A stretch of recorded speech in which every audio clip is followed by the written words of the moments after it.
Hi, Links community. Hello, fellow Zoomers. I'm Michael Zinzer, chair of the Faculty Assembly, and I'm here with Michelle Larson-Krieg, chair of Staff Council. We're here together with Chancellor Harrell, Provost Rod Nairn, and Jennifer Sobonay, CU Denver's Chief Financial Officer.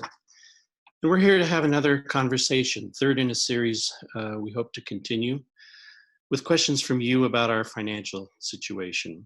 But first, I'd like to invite Dorothy to greet us with some words. Good afternoon, and thanks to everyone for joining us today.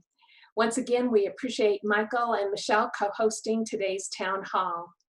And I also want to acknowledge that we've just completed spring semester, and last Saturday, we celebrated a virtual commencement with over 2,000 graduates. The remarkable efforts of our faculty and staff to bring spring 2020 to a successful close really cannot be overstated. Each of you played such an important part in helping our students achieve their educational goals.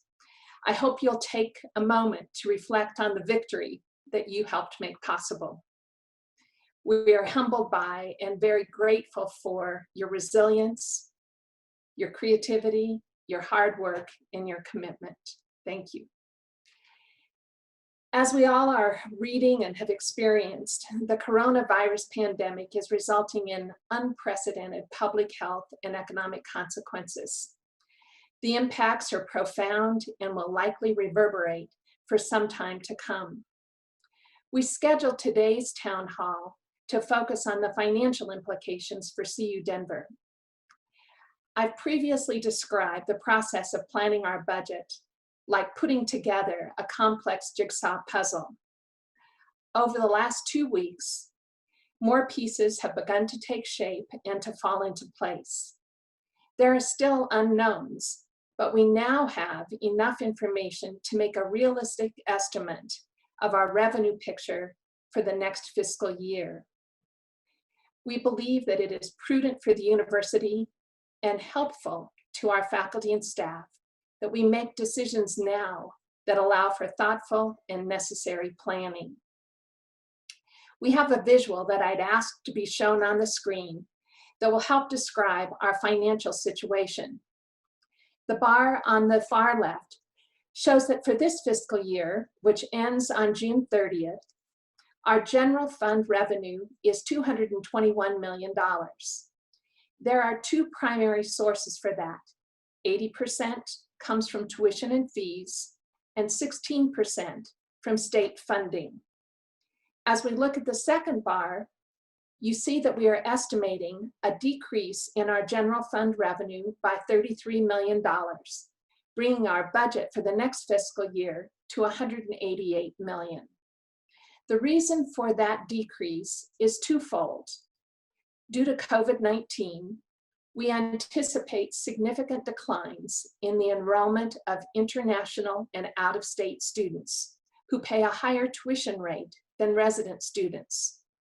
While we continue to see strong interest internationally, these students currently are not able to obtain visas to come to the United States.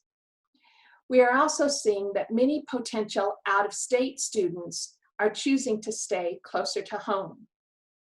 While we hope to see an uptick in Colorado students this fall, that results in less revenue tuition, the tuition revenue, than the mix that we have this year.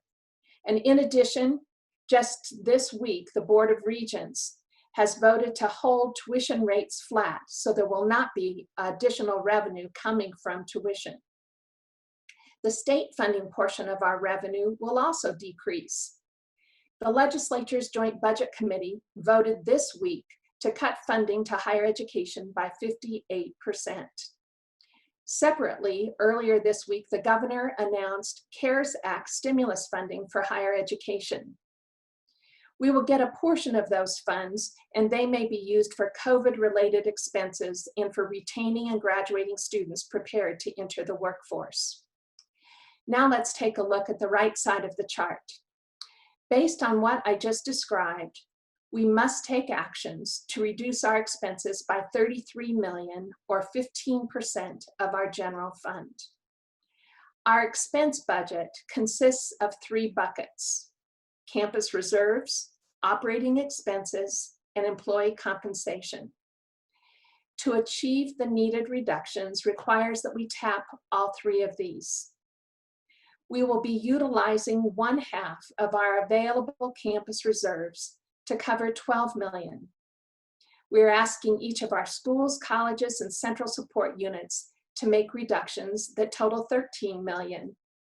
And we are taking actions to reduce compensation by 8 million. Making decisions that affect salaries is painful and something that all of us would prefer not to do. However, personnel costs represent 70% of our budget. So unfortunately, that action cannot be avoided. If we can now go back to the full screen. And in the communication that each of you received yesterday, we described the decision to implement a tiered program of unpaid temporary furloughs beginning on July 1st and potentially running through this fiscal year to June 30th of 2021 in order to accomplish that reduction. That decision was made in the belief that a shared sacrifice with the greatest impact on the highest earners was better than making permanent workforce reductions, such as layoffs. The CU system decided to use furloughs rather than pay cuts because they provide more flexibility and are easier to reverse. We will have a clearer picture of our revenue situation after the fall 2020 census, and if it changes, adjustments can be made. I know there are many questions about this information and other concerns that all of you may have. I'll now turn it back to Michael and Michelle so that we can begin to address those. Thank you, Chancellor Harrell. And as you've just heard from our Chancellor, this is a follow-up on previous conversations we've had about the budgetary impacts of COVID-19. We've heard about scenario planning, and now we're coming into sharper focus. And we do understand it's a matter of great concern for all of us. So here, again, we're going to pose questions that you, the community, have submitted. And with that, I'll turn it over to you, Michelle. Okay, yes, we're going to take turns asking questions of our guests. These questions are based on questions you submitted in advance. Many of these questions were addressed in yesterday's communication and in the FAQs that went along with it, but of course, we realize that more information often leads to more questions. So you can submit questions live during this Zoom via the Q&A function at the bottom of your screen. We'll get to as many of those as we can, and what we can't get to, we'll save for future conversations, as we know that this is a continuing dialogue. So let's begin. First question is, how will our state classified employees be impacted by both the financial situation at CU Denver and the budget crisis that the state of Colorado faces? What unique protections are in place for these employees? I'll take a stab at that one, Michelle. Folks who are classified as employees, their salary and benefits are determined by the legislature. And as a part of their work balancing the state budget, the Joint Budget Committee is recommending cuts that would impact classified personnel. The final decisions are left either to the legislature or they can toss those to the governor. And it is expected that if the legislature make those, that would be at the end of the legislative session. And if the governor makes those, it would be on or before the end of the fiscal year, which is June 30th. So as soon as those decisions are made, we will be sharing that information with our classified employees. As far as any unique protections, because they are, those issues are handled by the legislature, it's really within state statute of the protections that are provided. Thank you so much. Michael, back to you. Okay. This will be a set of questions related to the furlough and particularly focused on the workload. I think this was probably one of the most frequent uh, asked question amongst the most frequently asked questions.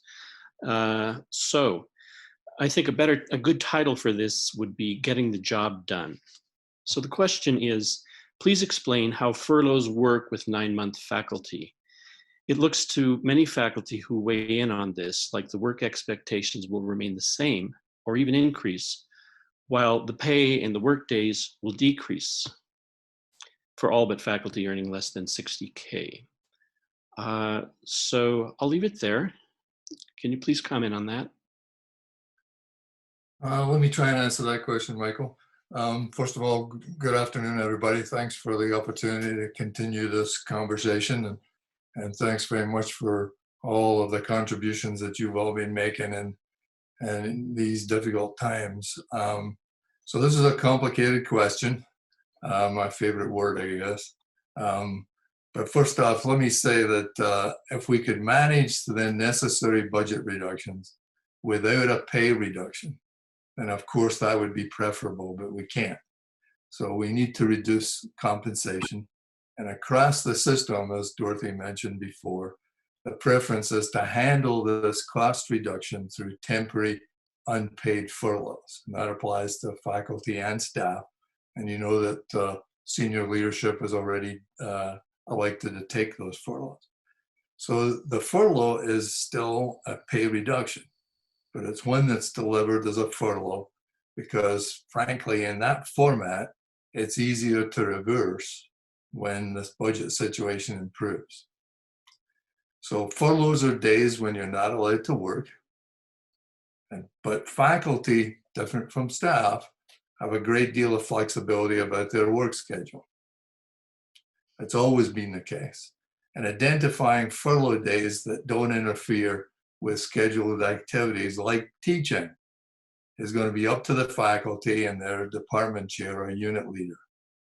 So yes, this does mean that the same amount of work has to be accomplished with a pay reduction, so less pay.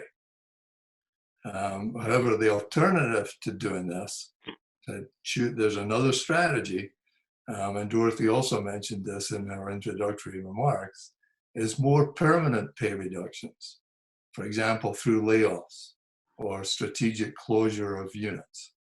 We did not want to do that.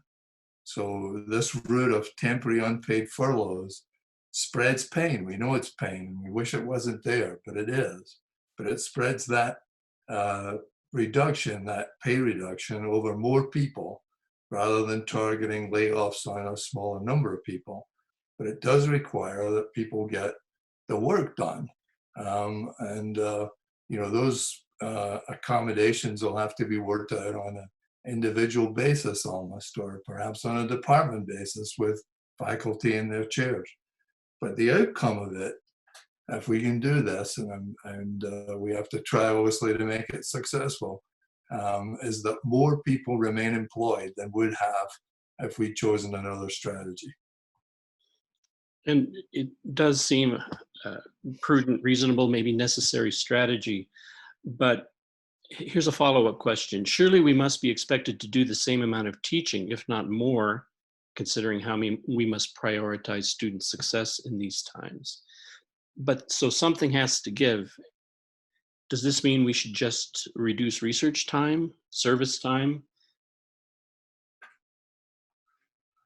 I think those are all individual things. I mean, I think what we're asking people to do is to get the work done that needs to be done.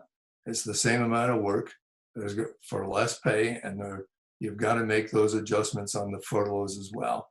I still have a faculty title, but I don't do faculty work, but I was certainly a faculty member for a long time. I know that there's flexibility in the schedule that we can accommodate to get things done. Faculty don't work a 40-hour week. So we're counting on people being committed to making this work so that we can keep this university moving forward. And when the COVID-19 pandemic is alleviated, we can get back to everybody having their pay restored and the furlough days going away as well. Okay, thank you. I'll turn it back to Michelle. Right. Yesterday's communication distinguished between the academic and student affairs staff and CU Denver administration, both groups that are subject to furloughs, and the central services and administration staff who are not. Can you explain who is in each of these areas and why central services and administration staff are not currently subject to furloughs? I'll take this one. Thank you, Michelle. Before I dive into that answer, though, I would just like to let the Lynx family know that the strategy for our budget reductions that Dorothy and Rod have just discussed really has been our best effort under great stress to create the best solution that we could for a very difficult situation, and one that certainly none of us could have ever expected. And I just want to echo what Rod and Dorothy have said, is that everyone is working so hard to help our students, our community. And I have so much respect and gratitude for what everybody is doing right now to help us get through this pandemic. And I do want you all to know that the hardest decision that we made is the furlough decision that Rod was just discussing. And we painstakingly worked through the ways that we could create those furloughs to make them as equitable as possible, as well as flexible, as Rod mentioned, and also that we could create a system where we could operationalize these. And so I'm sure it's not satisfying to hear all of that, because these are just so difficult to swallow and to take in. But and I'm sure that some of the answers to our questions will not be satisfying today either, and we might not even have answers to some of the questions today. But I want all of the whole Lynx family to know that we're committed to bringing that information to you when we can't answer questions today, bringing that information to you as soon as we can do that, and that we know that we owe it to you to share that information that will impact each of you, our community, and our shared CU Denver purpose. And so we'll get through this together, but I just want to echo the sentiments of Rod and Dorothy about just how hard this time is, and how much, and this even today might be a little frustrating and we don't have answers, but we're in this together, and we will find our path forward. So to get to your question, Michelle, so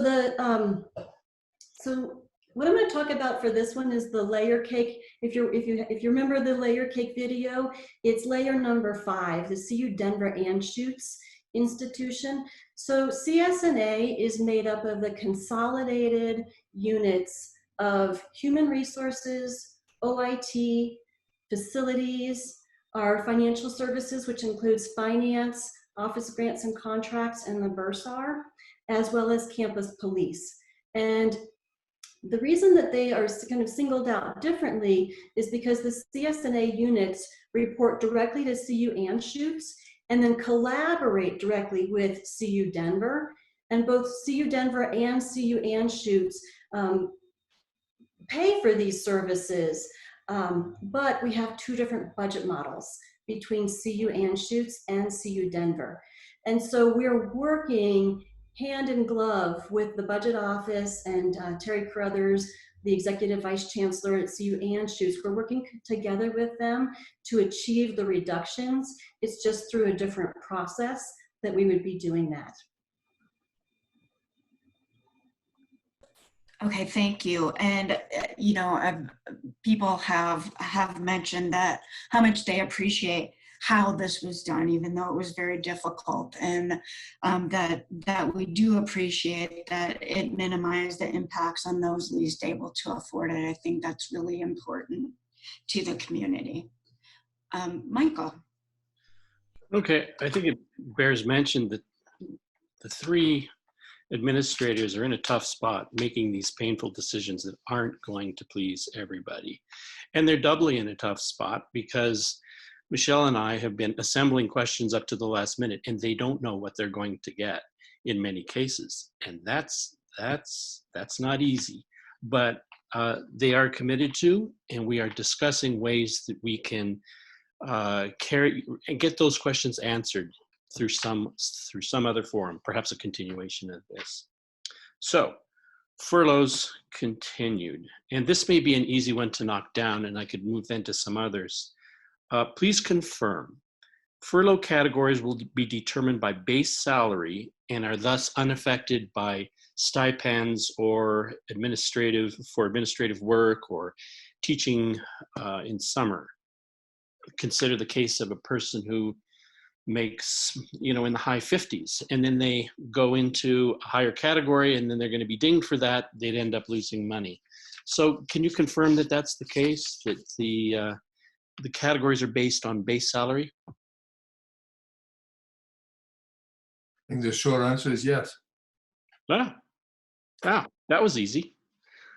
All right, thank you. And Next question. Next question, you ready? All right. Sponsored projects. I'm going to need to read this one. In the FAQs, and by the way, the FAQs were very helpful, and we're getting great reviews on those. And we can even add to them. In the FAQs, we see the question, will employees paid on sponsored projects or other external non-state funded sources be impacted? Answer, yes. Furloughs are applied consistently across all funding sources.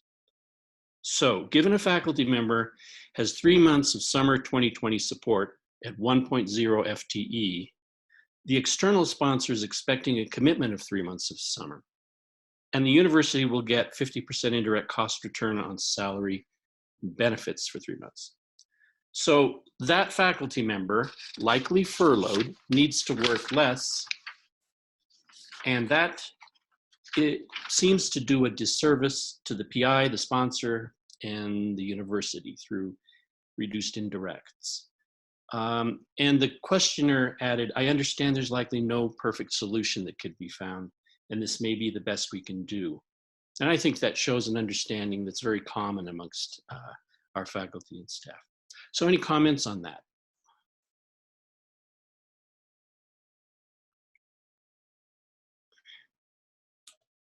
Maybe I'll start. I think probably I need Jennifer to help with this one too.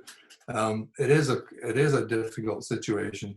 I think we're still accumulating information about this. And I don't know all the answers. I'm not even sure I've got a partial answer for the questioner, Michael. But we are in touch with the folks in the Office of Grants and Contracts. See, it may differ a little bit depending on who the sponsor is, what the answer is.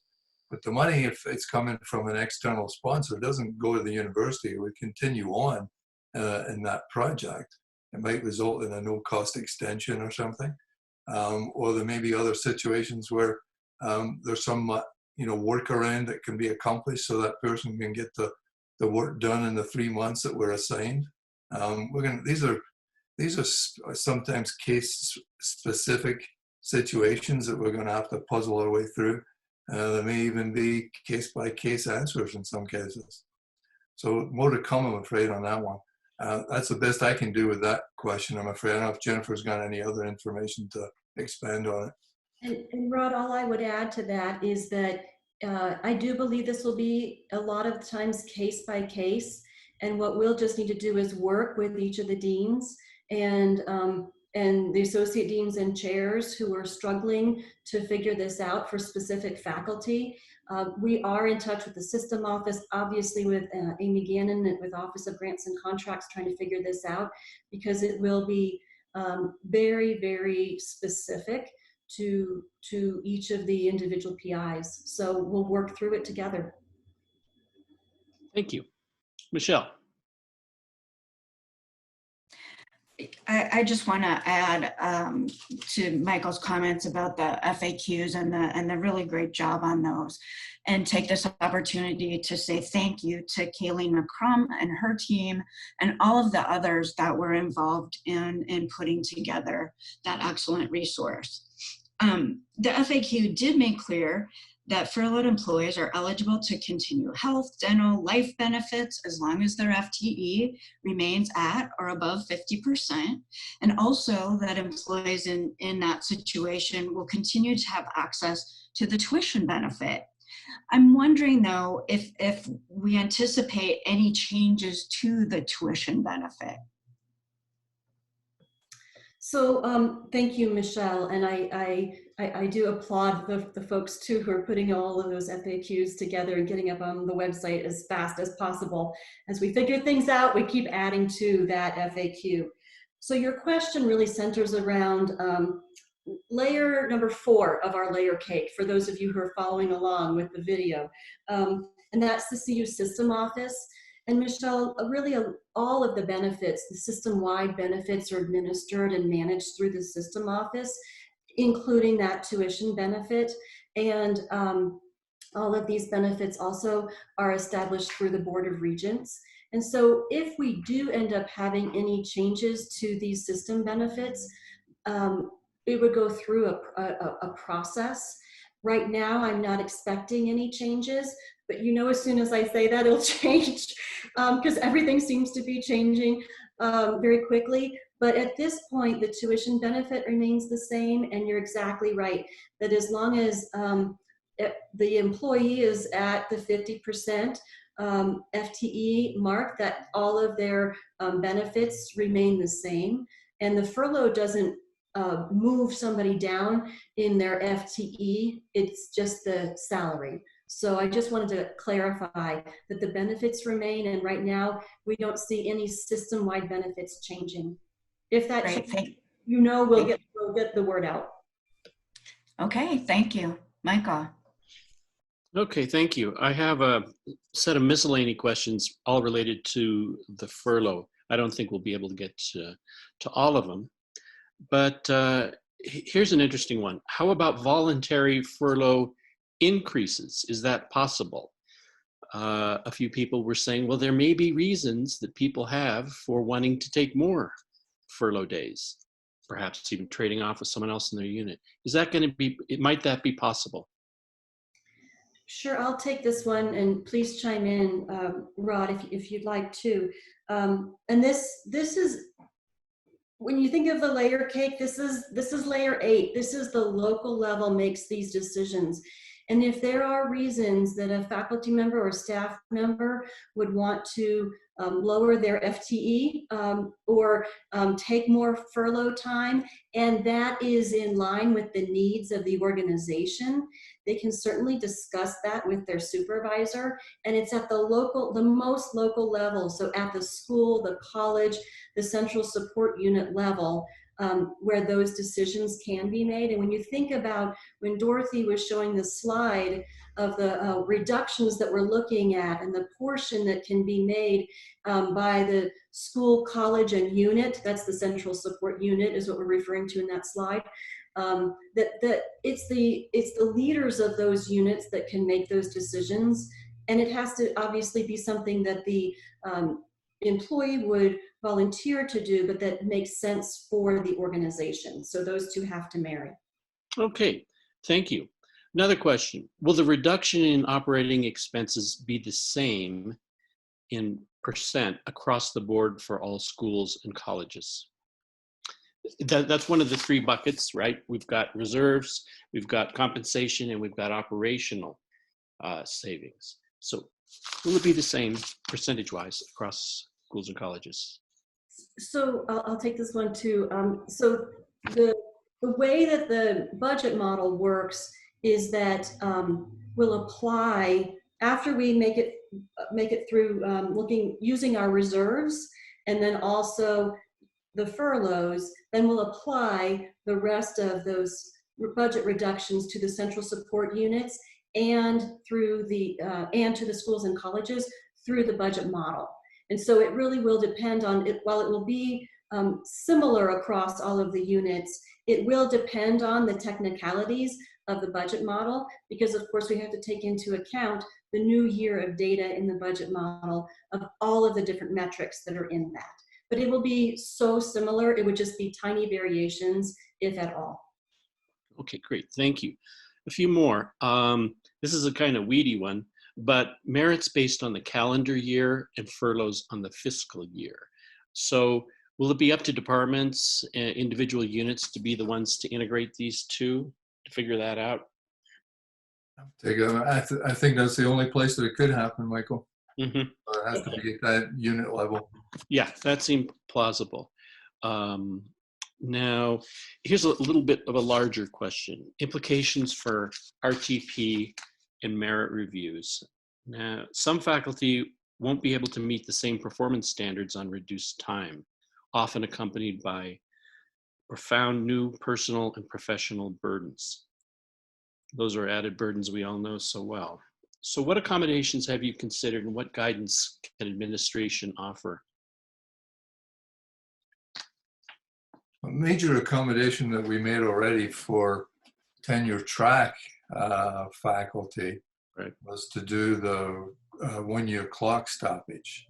So basically, in response to the disruption that's already happened to existing faculty, we've got that 1 year clock stoppage. Hopefully that's going to give people enough flexibility in all areas, whether it's their research and creative work, or their teaching, or their leadership and service, to accommodate for use the same word again, I guess, the disruption is probably the best word to use, that we've already seen, and that may continue on into the fall, hopefully not too much longer. So I think that's a major one that we can do centrally, and we have done. We've also looked at the providing flexibility around student evaluations, the FCQs, and gave authority to faculty to work, in terms of which ones do they want to use as part of evaluation or that. So I think that's an accommodation as well that applies to everybody. Now, as far as the, redefining, what is supposed to be evaluated from year to year, that's going to come down to the units. I mean, those criteria, if I can use that term, really are created within the units already. And so that's a place where those accommodations and adjustments are going to have to be made.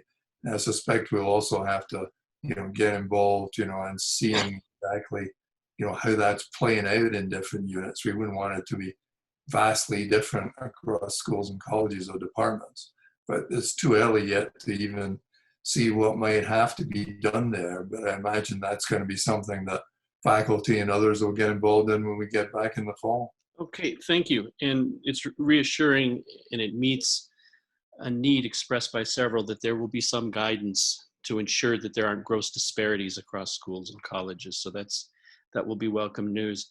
A question just came up from the audience that it looks like now might be a good time to ask it. Can individual colleges implement additional or further furloughs or layoffs in order to meet their budget reductions? Yes, not only schools and colleges, but also the central support units have that flexibility. Great, thank you. Michelle. Okay, thank you. And speaking of accommodations and flexibility, would the furlough plan accommodate someone who, because of their specific job duties, might prefer to take their furlough days in half-day increments? Does it allow for that? The FAQ indicated that, it was daily, weekly, or monthly, but just some people are going to want to know. So we're working on that. I don't have an answer for that right now because of the operational complexities of that, but we're working on it, and we'll be able to add to that FAQ as we figure that out a little bit more. Okay, that sounds good. And just one more furlough related. Is there a furlough budget reduction plan for dual campus employees? This came in on the Q&A. So the Denver Anschutz consolidated employees, Michelle? So yeah, someone who was doing both.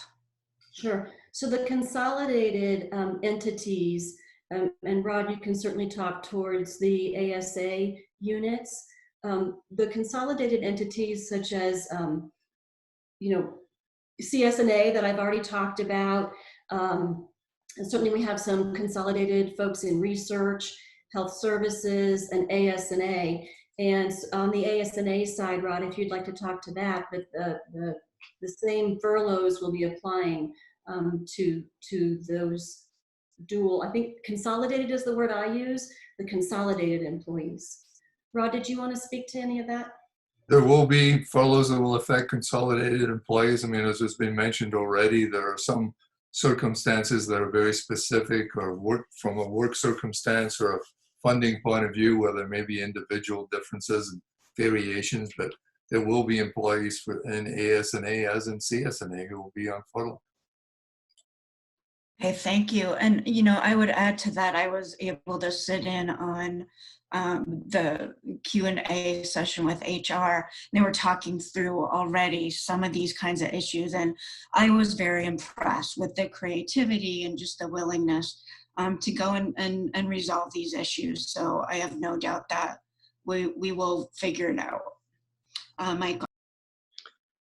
Okay. Bear with me with something of a preamble, and this is about governance. Several questioners posed similar questions about this. This is from a senior faculty leader. In my years in shared governance, I appreciated information and reports from faculty and staff's administrative leaders. However, rarely were faculty and staff groups actually asked for their opinions and goals before the decisions were made. Sharing information and results isn't the same as sharing decision-making processes. So the question is this: to what extent are staff and faculty groups involved in actual decision-making? Sharing the results of decision-making processes and the reasons for them goes some way toward maintaining a sense of the university as a whole. Are staff and faculty leadership genuinely able to participate in deliberations and decisions? Let me try to take a stab at that one. Shared governance. So campus leadership, I think, has demonstrated certainly over and over in the time that I've been here, a commitment to the principles of shared governance. And I think that's really what we're talking about here. Leadership currently works very closely with faculty assemblies, staff council, or student government. As you said, Michael, we make extensive efforts to keep all the governance groups informed about as many aspects of what's going on in the campus as we can. I mean, certainly when I come to faculty assembly or budget priorities committee, we talk about personnel hiring issues, facilities issues, whether it's construction, renovation. We talk about what's going on with the budget. I know Jennifer, Todd, others spend a lot of time with BPC on the details of the budget. We provide information on what's happening at the legislature or the system level. So faculty, staff, and student leadership, I would say, are included, you know, just as your questioner, you know, posed, you know, several aspects of decision making. So aspects of decision making.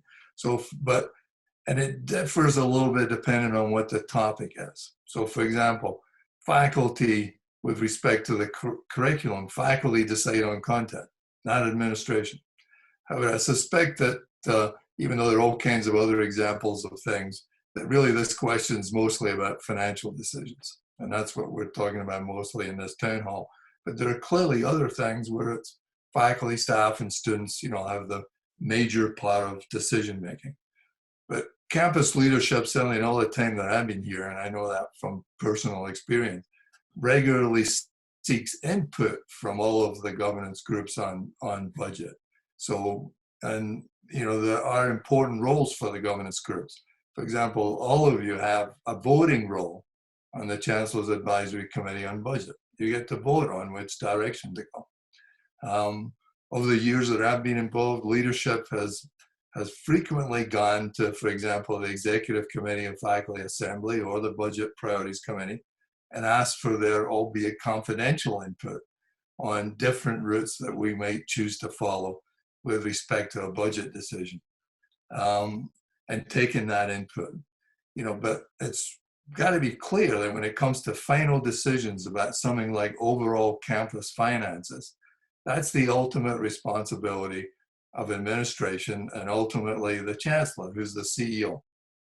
So, but it's still the case also that university budget has to be approved by the Board of Regents. It's not, it doesn't come down to, you know, a shared governance issue when a final decision has to be made. The difference, I think, is when you move away from the campus level and it becomes something at the school, college, or department unit level, at least in my experience, there can be much more of a direct decision-making role as opposed to consultative and recommendation seeking. So a direct decision-making role for faculty and staff in their own units. Now, I know that varies across the campus, but things about whether a budget reduction should be taken in a department from reserves or from vacancy savings or by restricting travel expenses, you know, I know that that often comes down to a decision or a vote by folks in the department. But when those highest levels, if you like, of budget decision making at the campus level, that has to be, you know, by regent law and policy, and it's not just at CU, it's at every university that I've ever been at, has to be something that's the ultimate responsibility of administration. But when shared governance works well, there's plenty of input along the way. I hope that answers what I think is a complicated question. Yeah, it is. In that word again, it is complicated.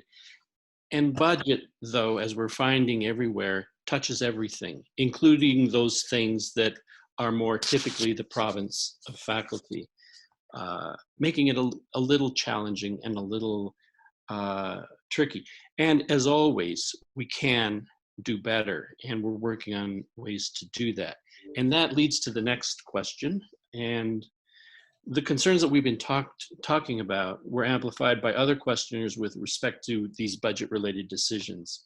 And they express the opinion that in some schools and colleges, there's minimal to no faculty involvement in college-level budget decisions. Would you commit to advancing faculty governance structures in these places and budget priorities committees therein? We've certainly from a central administration point of view, encouraged all the schools and colleges and deans and leadership to set up, you know, participatory governance processes. At the end of the day, though, that comes down to the schools and colleges and how they want to operate. And faculty, I think, and staff have a lot of input into that in terms of how they would like to see things done. I mean, when you get right down to it, all of us in administration are at will. If we don't get things right, if we're consistently wrong, somebody's going to do something about it.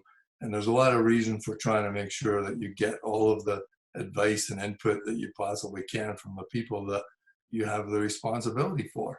And, you know, we have not, I don't think there's any campus that's, you know, imposed, you know, a particular structure on a school or college or department.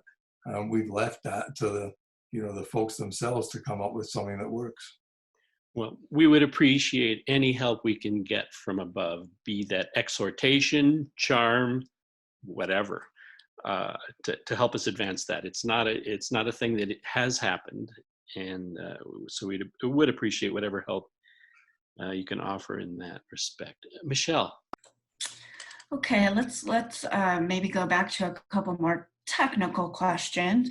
And these are coming in from the Q&A.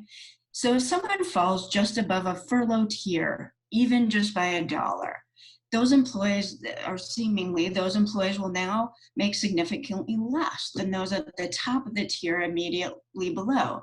Is there any flexibility to prevent against this? So we wrestled with this a lot as we were developing the different tiers.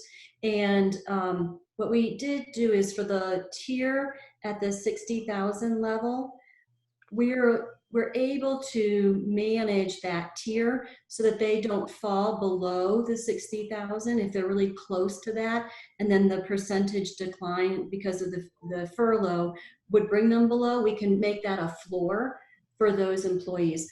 The way that it works then with the tiers stair stepping up beyond that, we can't do that adjustment for each one. But what we did do, and part of this is just the way that you have to operationalize this with with a day of a furlough, like the equivalent of a day of a furlough, creates these steps that are just bigger steps than you can manage if you could do maybe 1/100th of a day or 1/50th of a day, right? And so we worked hard to make the tiers as small as possible to minimize that impact as much as possible. But there are going to be some employees who will be impacted by this. But we built the size of those tiers actually to minimize that as much as possible. Okay, thanks. And one more technical question. Will the reduction in pay be averaged across 12 pay periods, or will the reduction in pay be based on the number of furlough days taken in a month? Gotcha. So we're working on that too, because of course, the use of the My Leave system for inputting your leave, this is for staff, not for faculty, is how we run payroll. And so what we're doing is working in the background to figure out if there's a way for us to smooth that across the 12 pay periods that a staff member works. And all I can say is we're working on it. I don't have a final answer on that yet. Okay, thank you. Okay. Well, here's that question again. Keeps coming up in slightly different form. It's about administrator pay. And here's one part of that. Why is the salary reduction in the CU Denver graduated furlough plan linear in each of the brackets of salary, about 1.5 to 1.6%, until you reach over 180K, and then it becomes flatter at only 0.8% between that and the previous bracket? Why is that upper bracket being protected? Actually, that upper bracket was determined earlier and at the 26-day furlough. That upper bracket is the officers, cabinet, and deans. That was the furlough that was announced at the last town hall. And so that is the greatest, the highest level of the furlough of all of the tiers. I see. So if they had too many days cut back, they couldn't do the job and need them on the job, I guess is the idea. All right. The others, I think that answered that well, and I will skip. I will skip the other parts to this question, and maybe pop in another one. And this is turning to the students. Will we be authorized? I think this is a great question. Will we be authorized to hire new student workers, as I know they're suffering the most right now, and will likely have a hard time staying enrolled without stable employment? I'll take this one. So you know that we kept the student workers, even if they couldn't work remotely, employed through the end of the spring semester. And that was a commitment that all of us wanted to make to our students.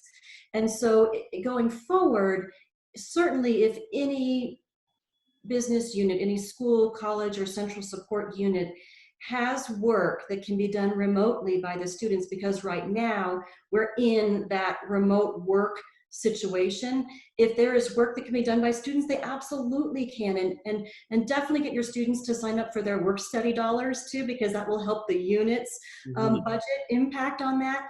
And then obviously as the Safe Return planning team, and I know that's transitioning now into the Safe Return Implementation Committee, begins to create the guidelines for us, and certainly as administration makes the decisions around those guidelines, I think that our situation will change over time, and certainly if there's a point at which it's safe for our students to work on campus, then we could then hire students to work on campus too. But I want to be clear that right now, it's the type of work that we can hire students to do who can perform that work remotely, because we're all working remotely. Great. And that work study idea is a great one. That ought to be promoted. Yeah. Okay, Michelle. Thank you. So I have a question about remote work. CU Denver employees have proven, I think, that we can be productive, engaged, and accountable while working from home. Have any thoughts been given to allowing greater flexibility in this area? Or maybe even using this option as a potential cost saving measure, since space is always at a premium? I'll get myself unmuted and take a stab at that. Thanks, Michelle. And it's clear that people have been amazing in terms of adapting to this new kind of a workplace environment. And one of the things that, as I am interacting with a lot of other business leaders in the community, I think one of the outcomes of the pandemic is going to be that business models are going to be disrupted considerably. You know, some businesses are even talking about, do they even need physical space? So as it relates to the university, I think that that is going to be something that we will need to take a look at. And again, if it makes sense for the particular business unit that work can be done at a distance, and if the individuals have what they need to feel successful in that, then those are decisions that I think are in fact going to be made. So it may be that, you know, if we thought they were the good old days, that those are going to be reshaped as we go forward, because I think there are going to be new models popping up everywhere that we will want to evaluate on an ongoing basis. Thank you so much. Yep. Okay, there's an important question I want to get in, and it concerns the Vice Chancellor for Diversity and Inclusion position. A lot of concern has come from the ranks about that. There's a good deal of discussion. And the background is we see this position as mission critical and look for an occasion to talk about it more. But for now, and Michelle, please follow up with what questions you might like to add. Might there be a way to use CARES funding for that hire?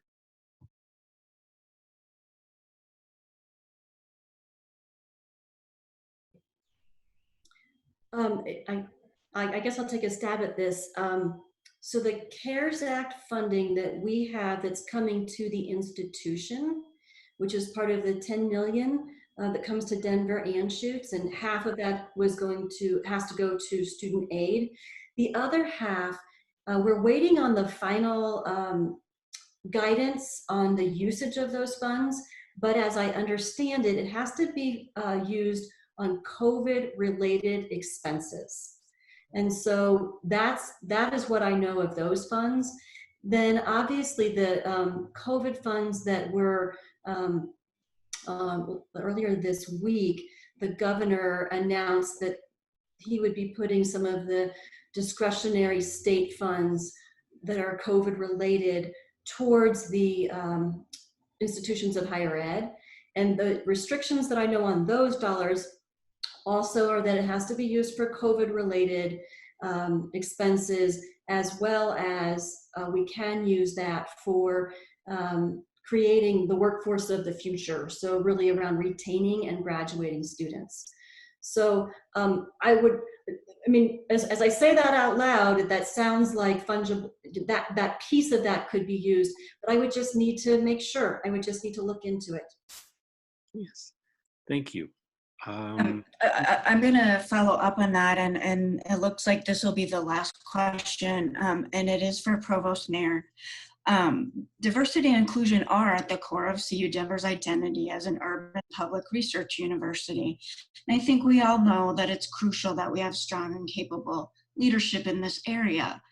How does the decision to end the national search for the Vice Chancellor of Diversity and Inclusion impact our ability to recruit and retain diverse student body, to attract and retain diverse faculty and staff, and to make good on our claim that DEI is a core value of this institution? So obviously when any hiring decision after a search, there are a lot of complicated pieces that go into that. It's not one part. it's certainly not all about budget, so don't think that for a minute. There are a lot of pieces that go into it, not all of which can get discussed publicly, since they relate to personnel. But I think the people at the end of that period that I decided should be in the interim roles are all outstanding people that have shown a great deal of dedication to that area, of skill sets that I think will contribute very positively to whether it's diverse student or faculty or staff recruitment. There are multiple areas that impact that. It's not all in the diversity and inclusion office, but what I would hope is that everybody would get behind those folks and help to make all of that as successful as it can be. We'll continue to evaluate what is going on there and how well it's working. I've had, 2 letters from people, from groups that want to talk some more about this. I'll respond to them. Diversity and inclusion is a critical part of what we do. It's at the core of our values. And I'm convinced that where we came to at the end of that search is going to help things progress and will not do any damage. Thank you so much. Well, I think it's time to turn to Chancellor Harrell, if you'd like to offer any closing comments.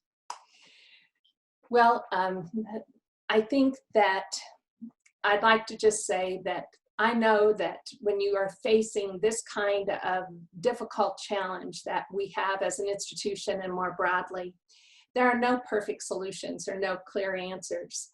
And what I can say wholeheartedly is that everyone is trying their very best to make the decisions that are going to be in the interest of the mission that CU Denver serves. And if there's one thing that I began to close down in my final weeks here at CU Denver that I have come to value and really appreciate is that single-mindedness about who we are and why we do what we do.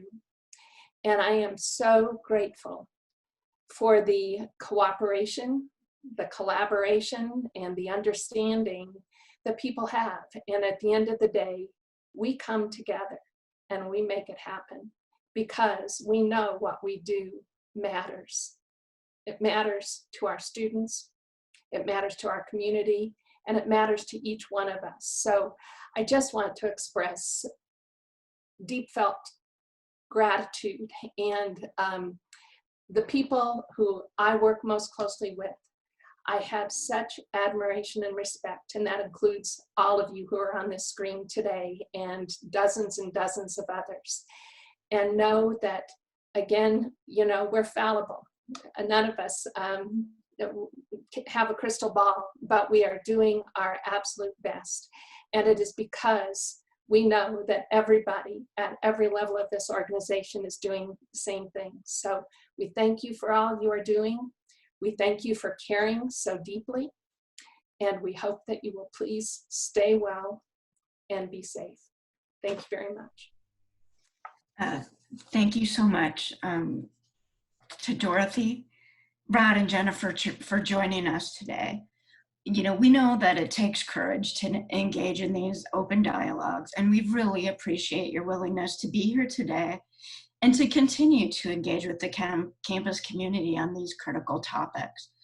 I want to note that today's session has been recorded, as all of these sessions have been, and will be posted online by tomorrow. And everyone will receive an email with a link to that recording. And I also want to take this opportunity to say a big thank you to all of the staff who've taken the time to share your thoughts and ideas with Staff Council.